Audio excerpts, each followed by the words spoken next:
السلام عليكم من جديد في الكيز اوف ساينتفك ريسيرش كورس. معانا النهارده مع ليكتشر 13 بعنوان جوجل سكولرز. هنبدا بقى الحاجات المهمه قوي، والنهارده هنبدا بارت 1 في جوجل سكولرز. جوجل سكولر يعتبر هو المحرك البحثي الاشهر. ازاي ان احنا نجيب ابحاث واحملها واشوف الناس اللي في التخصص بتاعي وصلت لايه، واشوف اصلا لو انا مش عندي تخصص احدد تخصص. شويه حاجات حلوه كتير هنشوفها النهارده، او هنبدا نشوفها بقى بدايه من النهارده في جوجل سكولر. معاكم عبد الله الوكيل. احنا في شابتر 3 ريسيرش تولز والتكنولوجي. هنبدا المحور التاني وهو خاص بالداتا كولكشن. اتفقنا ان الداتا كولكشن هتبدا بالمحرك البحثي الام وهو جوجل سكولرز او جوجل سكولر، ده اللوجو بتاعه. جوجل سكولر هو يعتبر أكبر محرك بحثي عليه كل الأبحاث الخاصة بالمجال بتاعي، في أبحاث باللغة العربية والإنجليزية وهكذا. طيب احنا هناخد ايه بقى في الشابتر، او هناخد ايه في البارت 1 وبارت 2 في جوجل سكولرز؟ تعالوا نبدأ نشوف. اول حاجة احنا هنشوف السكرين بتاع جوجل سكولرز ده بيتكون، او جوجل سكولر بيتكون من ايه، وايه المكونات المختلفة وازاي استفاد منها. وهنبدأ بشوية تايتل كده حلوين قوي. اول حاجة التايتل بتاع البحث بتاعي، الموضوع اللي انا شغال عليه هل هو موضوع جديد ولا موضوع قديم، هل انا شغال على حاجه سبيسيفيك ولا حاجه الناس كلها شغاله عليها. هنشوف ده برضو او استكمالا يعني في بارت 1. بارت 2 بقى المحاضره الجايه هنعرف ازاي نعمل لايبراري اونلاين احط فيها الكتب والابحاث الخاصه بالمجال بتاعي، وكمان نشوف الارتكلز وازاي نعمل داونلود، ازاي نحمل ابحاث من على جوجل سكولرز وانواع الابحاث المختلفه. وكمان هنشوف حاجة حلوة أوي، scientists العلماء والباحثين اللي في التخصص بتاعي، ازاي اتابعهم وازاي اشوف هما وصلوا لايه. وكمان ان انا اراسلهم واشوف ابحاثهم وكل الحاجات دي. واخيرا شوية حاجات في الادفانسد. هنبدأ كده مع بعض. تعالوا يلا نبدأ يعني.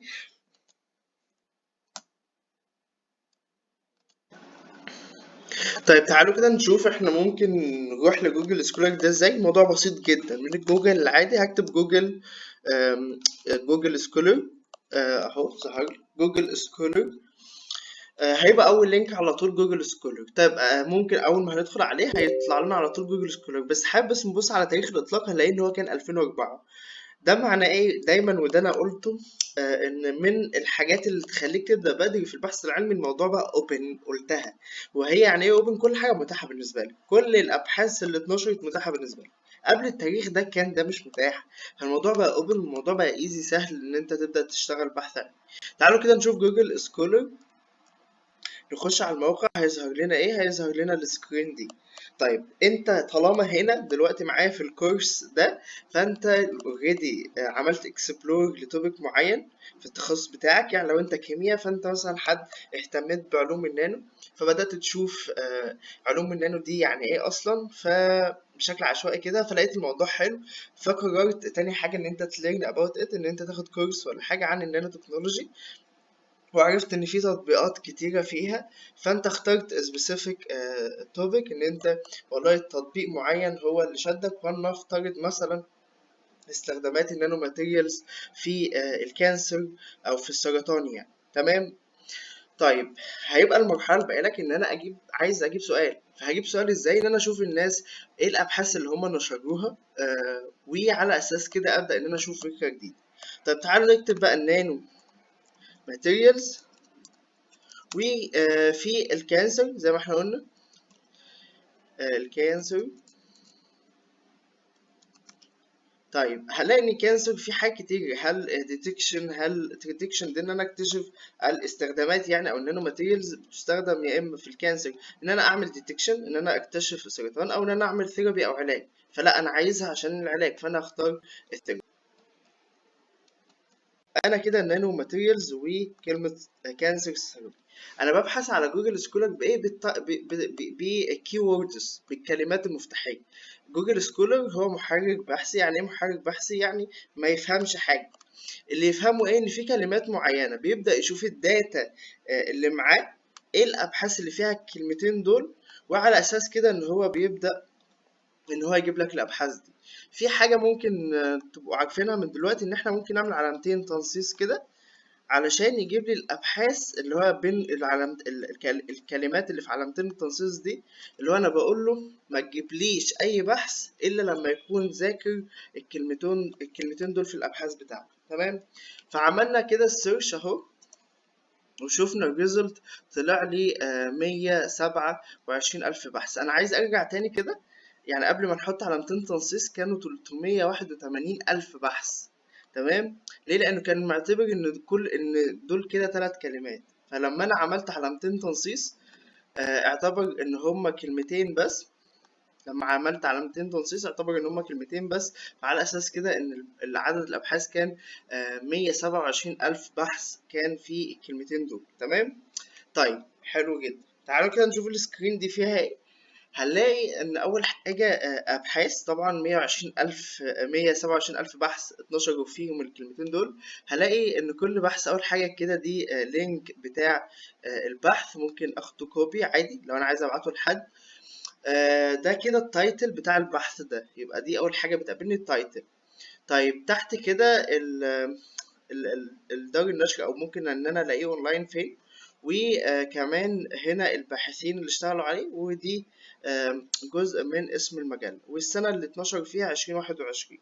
حلو. طيب هنا كانت الحاجات اللي هي متعلم عليها فونت عريض، دي كلمات. هلاقي نانو ماتيريالز وكانسر سيرابي. هلاقي ان هنا في التايتل نانو ماتيريالز زي كانسر سيرابي، يعني ايه الخط بتاعهم عريض شويه. وهلاقي كمان ان في البحث داخليا ان في كلمه نانو ماتيريالز وكانسر سيرابي اوريدي كانوا موجودين. تمام. طيب يبقى احنا قلنا ان هو كده بيعتمد على ايه؟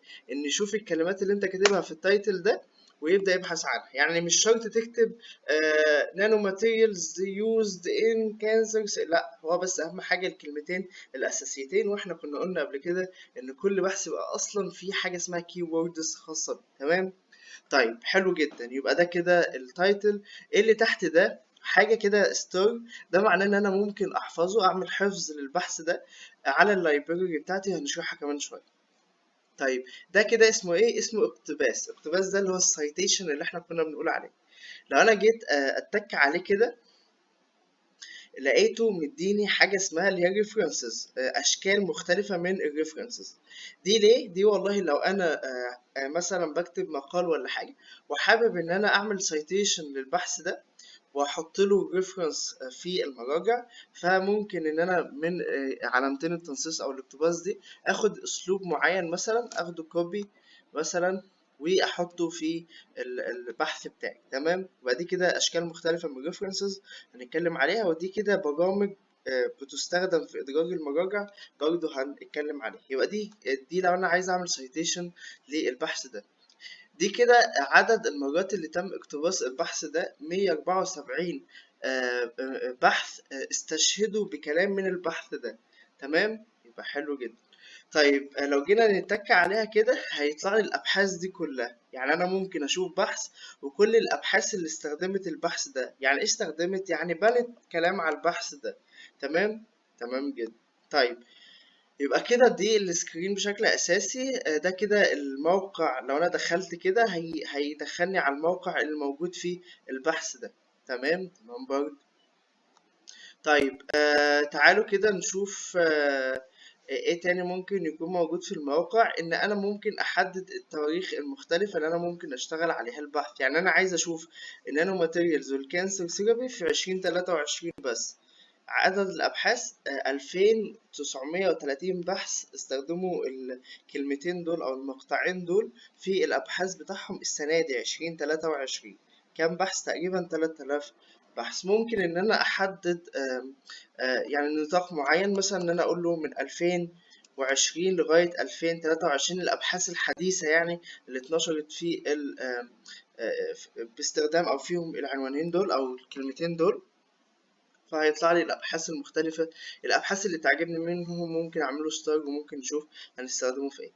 فدي كده والله اول حاجه، وهي فكره ان انا اقدر، او ايه السكرين اللي ممكن الاقيها في جوجل سكول.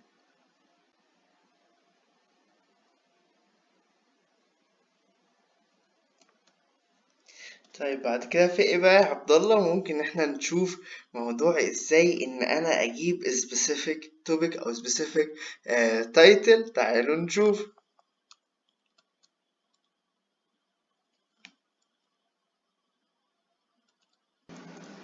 في التايتل في حاجة كده مهمة أوي ممكن نستخدم جوجل سكولر فيه. أنا يا عبد الله دلوقتي حد يعتبر جديد في المجال، عايز أعرف التوبيك أو الحاجة اللي أنا ببحث فيها دي، هل هي حاجة جديدة ولا حاجة قديمة؟ هل هي حاجة برود، حاجة كده في أبحاث كتير أوي فيها، ولا حاجة سبيسيفيك؟ تعالوا نشوف. طيب احنا اتفقنا ان كل ما هقرا اكتر كل ما هعرف ان انا الحته بتاعتي فين بالظبط. طيب انا بافتراض ان انا كعبد الله عندي اكسبيرينس او خبره شويه في المجال بتاع نانو ماتيريالز، فهنشوف حاجه تكنيك مع بعض. طيب اول حاجه لما بحثنا بالكلمتين دول ظهر كام بحث؟ 127,000 بحث. طيب تيجوا نغير نانو ماتيريالز دي يعني ايه؟ يعني المواد النانويه المختلفه. الكلمة دي عريضة قوي، يعني في مواد كتيرة جدا. طب تعالوا كده نختار مادة معينة. أنا هختار مادة اسمها الكربون كوانتم كوانتم دوتس. دي مادة يعني طبعا لو مش متخصص يعني ما تركزش قوي في التفاصيل، بس افهم المعنى. فأنا استخدمت مادة معينة في الكانسر السيرابي. هتيجي كده نشوف البحث، لقينا إن طلع بس 1500 بحث. يعني اللي كان قبل كده كان كام بحث؟ كان 127,000 بحث. طيب لما احنا جينا نشوف الكربون كوانتم دوتس طلع لي 1500 بحث بس استخدموا الكربون كوانتم دوتس في الكانسر سيرم. حلو جدا، يبقى انا كده بقيت سبيسيفيك اكتر يا عبد الله. طب تيجي نبقى سبيسيفيك اكتر. والله ان الكانسر ده فيه انواع كتير منه. طب تيجي نشوف نوع مثلا اللونج كانسر، نوع معين من الكانسر. تعالوا نشوف استخدامات او مين او كام بحث موجود استخدم الكربون كوانتم دوتس في علاج سرطان الرئة. تعالوا كده نشوف، لقينا 78 بحث بس اتنشروا في استخدام المادة دي في علاج السرطان. إذا علاج اللان كانسر. إذا دي حاجة جديدة جدا. 78 بحث بس من العالم كله، من الباحثين كلهم. بس طيب تيجي نبقى سبيسيفيك اكتر. تعالوا ان الكربون كوانتم دوتس دي حصل عليها تعديل. التعديل ده عندنا في حاجه اسمها الدوب. يعني كمان المادة دي لو عدلنا فيها هل في أبحاث؟ والله طلع لي 25 بحث بس كان في الشغل بتاعهم الدوبت كربون كوانتم دوتس في واستخدامها في اللانج كانسر. طيب حلو جدا. تيجي نشوف كام بحث 12 السنة دي في التوبيك ده. طلع مفيش. طب تيجوا 2022 أربع أبحاث بس. إذا الحتة دي سبيسيفيك قوي، والحتة دي جديدة ومفيش أبحاث كتير اشتغلت عليه. يبقى إذا أنا ممكن إن أنا آخد التوبيك ده وأقرأ مثلا الأربع أي وقت دي اللي هو يعني من ساعة، يعني في أي وقت أي سنة. يبقى آخد ال25 بحث دول وهقعد أقرأ فيهم وأشوف الناس وصلت لإيه، إن هما استخدام تعديل الكربون كوانتم دوز في لين كانسر، وبالتالي هشوف هما وقفوا فين وابدا ان انا افكر ان انا اجيب فكره جديده. تمام كده تمام. يبقى ده كده فكره التايتل، ان انا ممكن اشوف هو برود ولا سبيسيفيك. طيب حلو جدا جدا جدا كده خلصنا بارت 1 الحمد لله. خدنا سكرين كده بتاع جوجل سكولر فيها ايه، وخدنا التايتل. بكرة ان شاء الله هناخد الاربعة توبكس الباقيين في جوجل سكولر. التاسكس بتاع المحاضرة دي ان شاء الله تكون ان انت تجيب specific keywords بالنسبة لك، وكمان هتجيب reference او references بقى معلش لبعض الداتا من الكيوردز دي. هتجيب اللينك مثلا بتاع او الريفرنس قصدي، هتشوف من السيتيشن ريفرنس وتبعته على زي ما احنا عارفين لو انت اتش ار ممبر او انت في ممبر في ار اي هتبعته للاتش ار ليدر، ولو انت مش ممبر هتبعته على الايميل. واشوف الايميلات كلها في اي وقت حتى لو بعد بداية الكورس. وان شاء الله اللي هيخلص التاسك ازاي هياخد شهادة بالتريننج. شكرا لكم واشوفكم في المحاضرة الجاية.